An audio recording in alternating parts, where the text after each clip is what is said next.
I like the jacket for it, though. It's very nice and pretty. And it's even still got the shrink wrap in the actual game itself.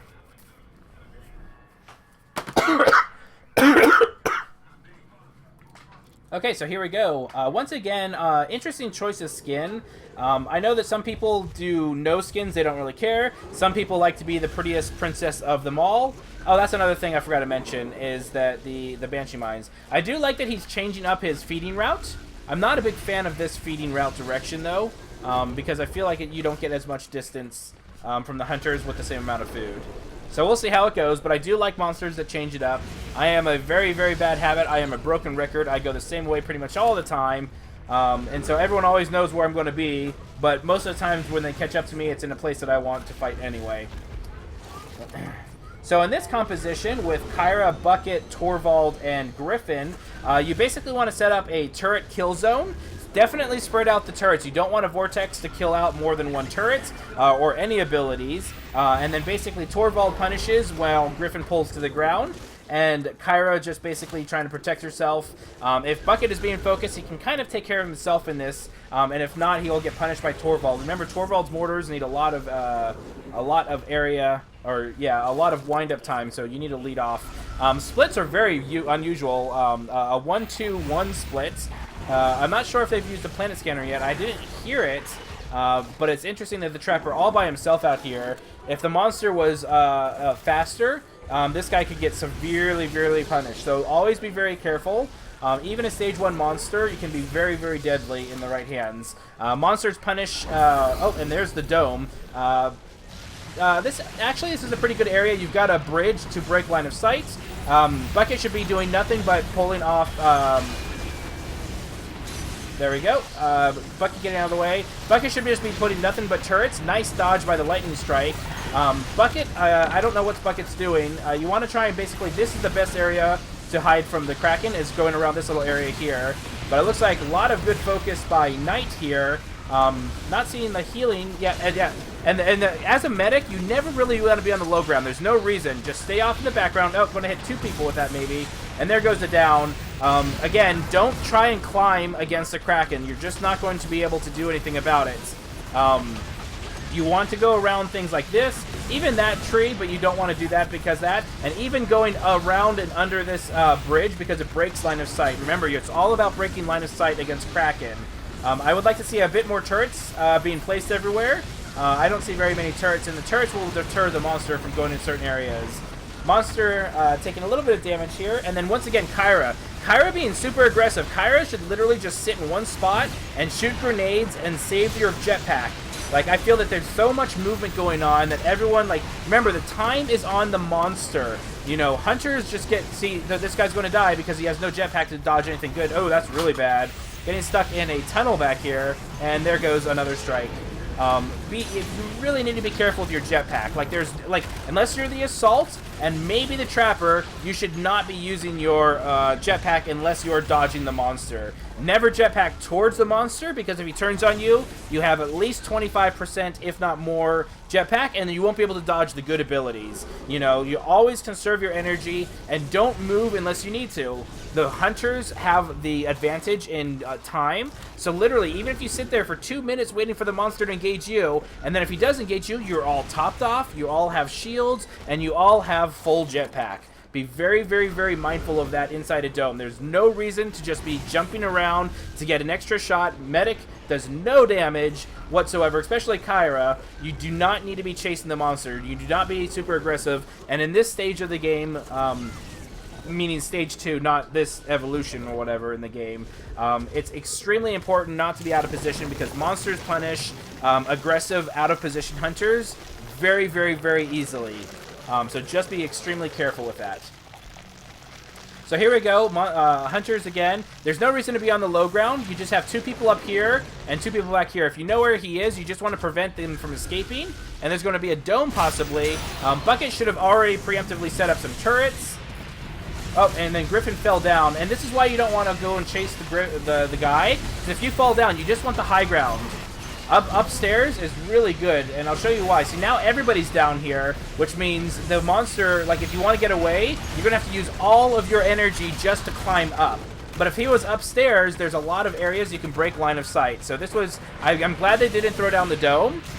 And I'm glad that they're still not throwing down the dome because they're not ready to engage. No one had full jetpack. And there goes the dome. People are going to kind of rush in. And again, you're jetpacking. Wait for the monster to come to you. You know, there's no reason to be super aggressive in this game.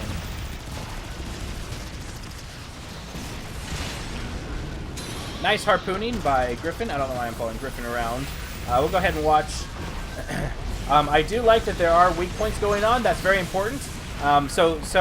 This one, he's getting stuck. Keep going around this pillar and just dodge lightning strikes. This one's a little bit better.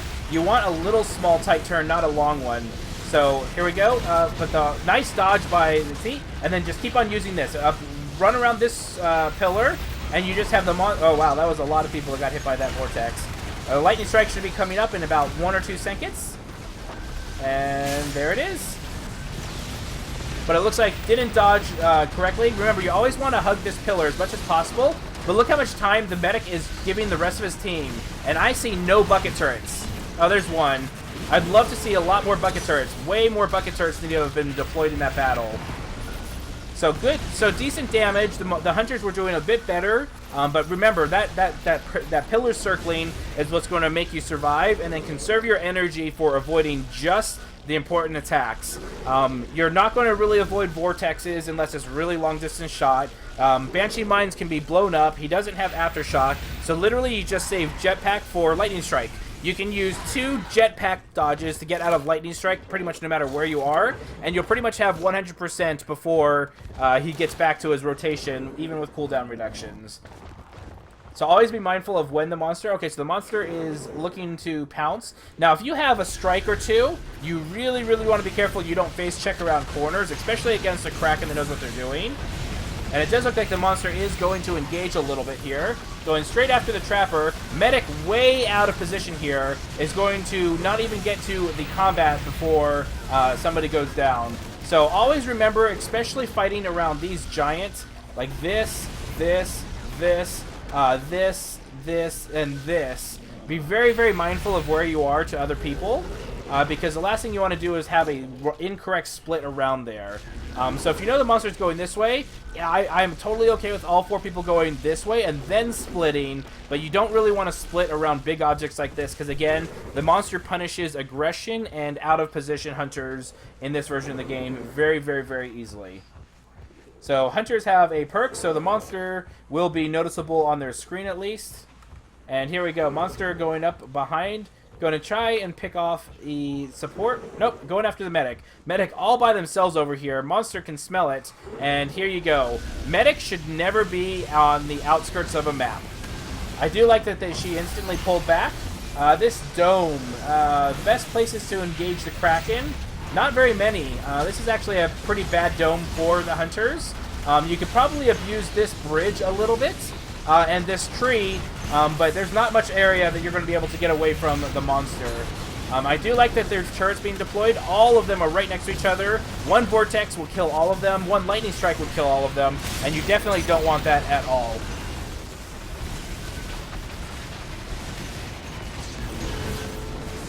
And there we go. Monster going to finish it off. Only has the assault with a sliver of health and the Trapper, and this looks like it's going to be GG. Biggest thing, just remember to conserve your jetpack. There's no reason to chase after a monster. And remember, you always want to try and throw a favorable dome. Always be aware of your surroundings. Against Goliath, you want to have a lot of verticality. Against Kraken, you want to have some sort of pillars and things like that that you can run around in circles in, so that you can go ahead and buy yourself time when you're being focused. And there we go, GG. And I'm going to probably see if I can rotate out the monster. The monster's a little bit higher skill level than these groups of hunters, so I want to change it up just a little bit. GG. Okay, so we'll go back for the debriefing.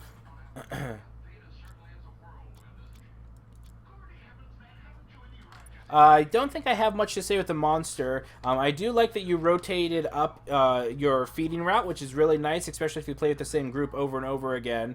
I wasn't the biggest fan of the feeding route you actually picked, but it ended up working for you. You did a really good job of recognizing when somebody was out of position and punishing them for that.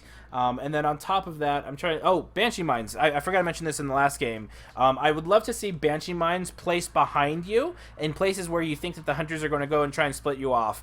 Any damage you can do with them in the beginning, one, it kind of slows them down just a little bit, and then two, it makes them kind of a little bit more leery about just following you in certain areas. So always try and throw a couple Banshee Mines if you can, just as you're traveling and things like that. That being said, for the hunters, again, the first dome, you were kind of not using the line of sight. I noticed that Kyra fell down in the ditch area, and that was really, really bad.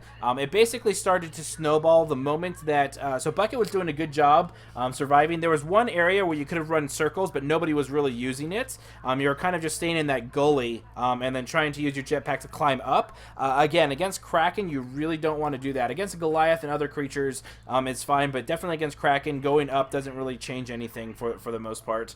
But the big thing, though, is that I would have liked to have seen Bucket put more turrets down while he was being focused, so at least the monster would be punished for trying to damage you, because you're not going to be using your rocket launcher anyway, so you might as well throw down turrets. Worst case scenario, it blocks a snowball and 135 damage. Best case scenario, it stays up and it starts doing a lot of damage to him. I did like that weak points were being thrown out because Bucket turrets help benefit from that. But the biggest thing is that Kyra, there was a lot of unnecessary movement in the first dome. I think that if Kyra, normally the medic just kind of sits in a spot and heals as long as they have line of sight. That first area didn't really have too many line of sight issues, and you can also heal by throwing a grenade against a wall, and you can heal someone on the other side. So if they were circling around a pillar, you can still kind of heal them sometimes. But the big thing that changed was when Kyra kept chasing Bucket instead of just staying the ground and leading the target. And so when you were chasing Bucket, you used up all your jetpack and the monster focused you. You had no jetpack to avoid all of the abilities. Especially against a Kraken that doesn't use Aftershock, which is not a fault on Knight. I'm a big fan of not using Aftershock because I think it's poop.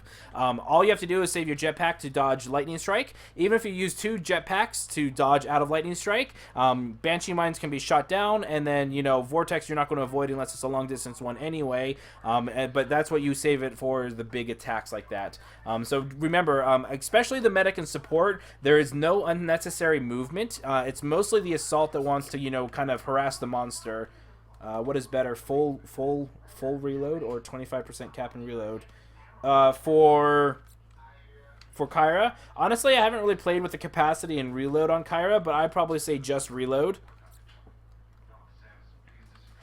That being the case, though, yeah, just make sure you don't do unnecessary movements with your jetpack. There's no reason to be jumping around unless there's a huge major line of sight issue. So you don't suggest a 5-shot? No, I think reload's better overall. So for grenades, if the moment the monster, any monster that uses their big chain, so let's say they do a leap smash and a charge into a rock throw, technically that's not enough to kill the hunter unless he throws in a couple heavy melees anyway. But if you start healing them with grenades as it is, the one extra grenade's not going to be as important as it is for the next batch of 4, so he doesn't get down by the first ability. So I think that reload is a little bit strictly better than capacity for Kyra. But on top of that, yeah, just be very careful about movement. Again, the Assault should be the only one that really kind of uses up most of its jetpack because he's got the shield to fall back on. And remember, the time is on you. So if you dome, what I usually do is we usually immediately start setting up deployables, look for where's the best engagement, ping it out to your teammates if you can identify it, and then basically just camp that area. The monster either comes to you or he doesn't. If he doesn't, he wastes half the match time, and then the pressure is going to be on him for the rest of the match because he's only got 6 minutes left to try and make a win out of it. And then if he does engage, you've got full jetpack, you've got full health, you've got full shield, and the monster's in your area with deployables and all that kind of stuff. So just be mindful of using jetpack. Again, unless you're the Assault, you should absolutely never... Okay, possibly the trapper, you should absolutely never be jetpacking towards the monster, especially early on in a dome. Once the dome comes down, yes, then you can go ahead and chase as much as you want. Just be careful. You always want to have a quarter of a tank, usually 50% of the tank if you can have it, in case the monster turns around and focuses you, you can get back to your team right away. But the big thing in domes is just don't be super hyper aggressive.